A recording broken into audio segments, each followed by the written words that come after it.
Halo sahabat Spektras, apa kabar kalian semua? Kita berjumpa lagi dalam tempo waktu yang sesingkat-singkatnya. Dan tentunya akan menghibur Anda semua yang mungkin saat ini sedang galau karena jemurannya suka kehujanan. Hahaha. Sekarang, kita akan mereview sebuah film yang berjudul Alive yang ditayangkan UAS pada tahun 2020. Adalah satu-satunya film Korea yang masuk dalam top ratingnya Netflix. Amazing ya guys. Film ini adalah adaptasi film Amerika Serikat tahun 2019 lalu. Waktu itu berjudul Alone, karya Matt Naylor. Adalah Cho Il-hyung sebagai sutradaranya. Dan aktor utamanya adalah Yoo Ah-in dan Park Shin-hye. Berceritakan tentang seorang aktor pria bernama Junwo yang mencoba bertahan hidup dari kepungan para zombie yang telah menguasai gedung apartemennya tempat ia tinggal hingga seluruh kota. Hari demi hari ia lalui, hingga akhirnya putus asa karena kehabisan stok makanan. Saat akan mencoba bunuh diri, ia mengurungkan niatnya karena menyadari bahwa ia tidaklah sendiri, melainkan ada survivor perempuan lain bernama Kim Yo Bin di sana. Mereka pun bekerja sama agar bertahan hidup dan bersusah payah agar tidak dimakan oleh para zombie kelaparan. Yuk, sebelum Anda semakin galau, siapkan teh hangat dan jangan lupa ya, angkut dulu tuh jemuran sebelum kehujanan lagi. And let's go!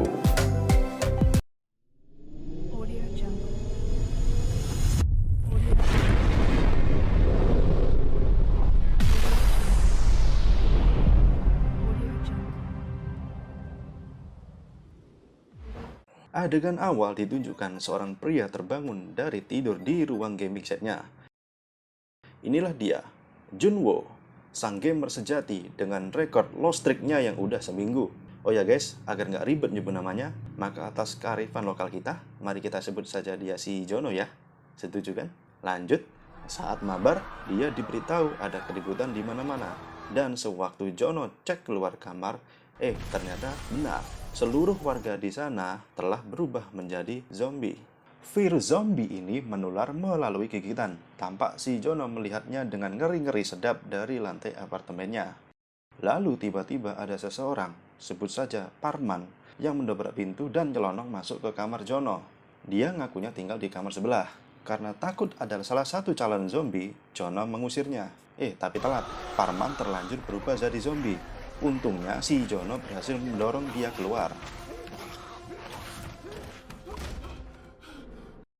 Hari demi hari, Jono bertahan di kamarnya tanpa berani keluar. Mencoba hubungi keluarga, tapi gak ada respon. Jono lantas minta pertolongan secara online via sosmed miliknya. Tempat dia tinggal di kamar 402, gedung 201 apartemen Yinsu di kota Seoul. Karena kepo situasi luar, Jono gunakan drone miliknya. Tampak hampir tiap sisi gedung telah dikuasai zombie. Di malam harinya, terlihat polisi wanita mencoba kabur dari kejaran zombie. Ternyata para zombie ini adalah rekan-rekan sejawat kerjanya, namun sekarang telah berubah jadi zombie. Sesaat sebelum polisi itu menjadi kudapan zombie, Jono dengan berbekal lost streak gamingnya mencoba menyelamatkannya dengan berikut. Ya, itu aja guys, cuman teriak-teriak nggak jelas. Lanjut, atas teriakan itu, tiba-tiba muncul si zombie gendut masuk ke kamarnya. Untungnya, si zombie itu cukup bodoh dan terjun jatuh ke bawah sewaktu mengejar si Jono. Oh ya, masih ingat polisi wanita yang lalu? Nih, serem sekarang ya wajahnya.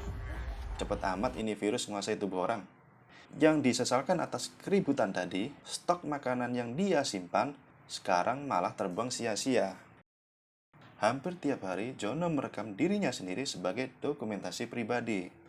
10 hari telah berlalu, makanan dan minuman semakin menipis.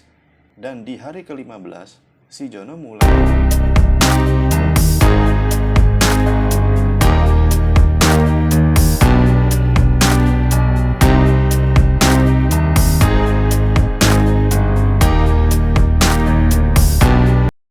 Tiba-tiba, ibu tercinta dan keluarganya pulang ke apartemen, seperti sewaktu masih normal dulu. Tapi sayangnya cuman halu ya, dan si Jono hanya sendiri meratapi nasibnya dan mewek sejadi-jadinya.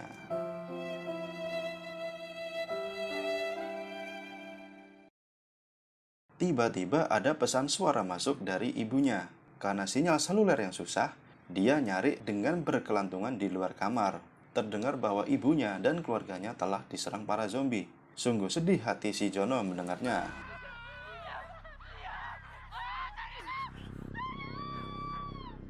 Dengan penuh amarah, Jono keluar dan coba memancing untuk menantang zombie. Pas didatengin, dia kabur dan ngumpet. Syukurlah dia berhasil mengendap-endap hingga balik ke kamar.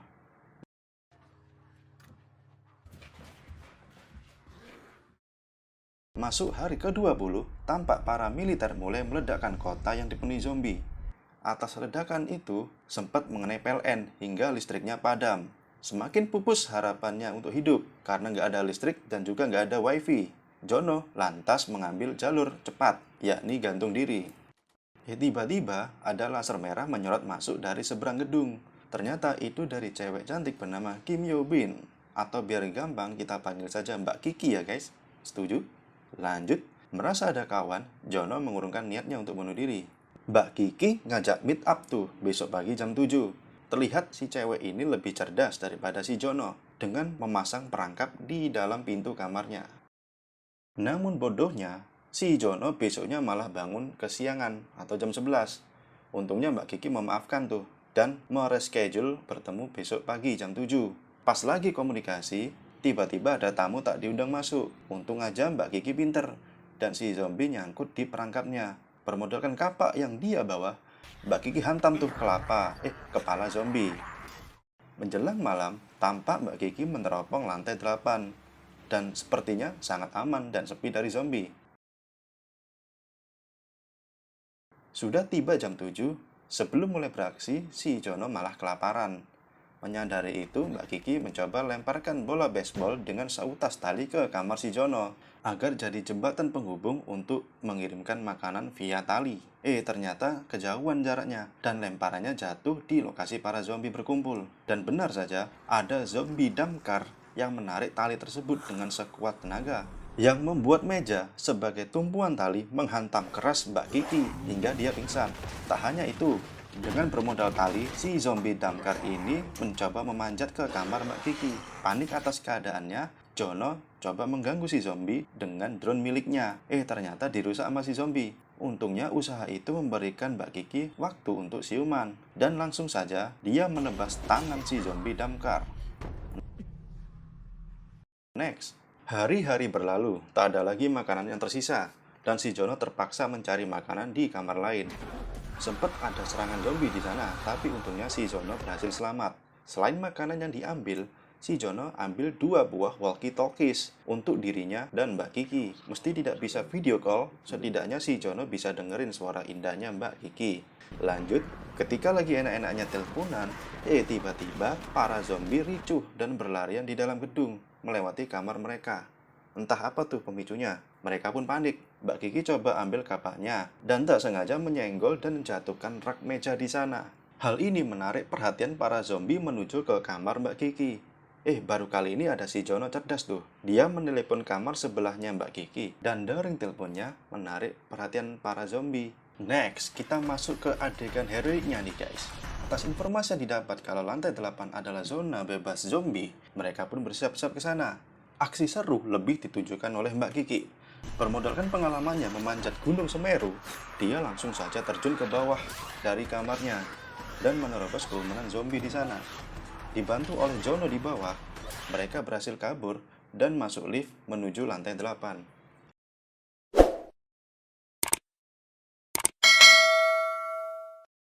Ternyata lantai 8 gak sesepi yang dikira. Ada satu zombie jelek yang mergoki mereka dan memanggil kawan-kawannya. Jono dan Kiki panik tuh. Untungnya, ada salah satu penghuni kamar di sana yang menyelamatkan mereka dengan menarik mereka masuk. Meski diselamatkan, Mbak Kiki curiga dengan orang ini. Kenapa? Mari kita ingat baik-baik wajah bapak ini ya guys. Next, Jono dan Kiki mulai berteman dengan si bapak. Samu mereka makanan, si bapak tua bilang kalau akan ada tim penyelamat datang. Jono dan Kiki sangat senang tuh mendengarnya. Namun ternyata semua adalah dusta. Rumah tersebut bukanlah milik sang bapak tua itu. Hal ini diketahui dari foto-foto yang terpampang di sana berbeda jauh dengan wajah si bapak. So, si bapak tua ini adalah seorang penjahat. Si Mbak Kiki dikunci di dalam kamar, yang ternyata sudah ada zombie perempuan kelaparan di dalam sana. Layaknya seekor anjing, zombie ini diikat dengan tali. Jadi jika terlepas, maka dia akan lari mencari mangsa. Usut punya usut, ternyata zombie ini adalah istri si bapak tua itu. Dia sengaja menaruh Mbak Kiki di sana untuk menjadi kudapannya si zombie. Seketika, si Jono siuman dengan menodongkan pistol ke bapak tua. Tapi, si bapak tua malah melepaskan talinya. Jelas saja si Jono panik dan menarik kembali talinya. Dengan kekuatan gamernya, si Jono sangat payah dan tak kuat menahan talinya sehingga terlepas. Beberapa saat kemudian, di dalam kamar mulai tampak hening. Mengira si zombie telah menyantap Mbak Kiki, si bapak tua mencoba masuk. Ternyata tidak segampang itu Ferguso. Si zombie ini merangsek keluar dan menggigit si bapak tua.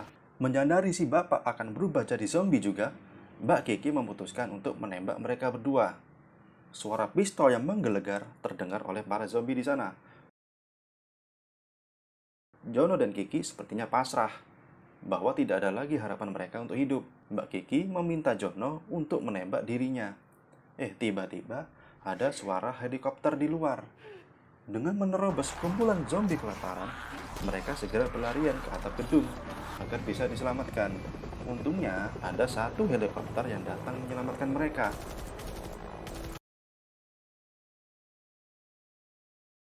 Sehingga Jono sangat bahagia sekali bisa melanjutkan rekor lost streak di gamenya. And that's it for the ending.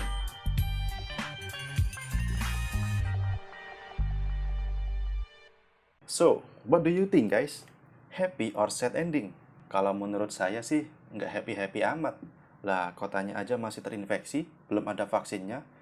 Mungkin mereka masih pada sibuk ngurusin virusnya COVID-19. Oke, silahkan berikan komentar kalian. Semoga menghibur kegalauan kalian ya sahabat. Thanks for watching and see you next video.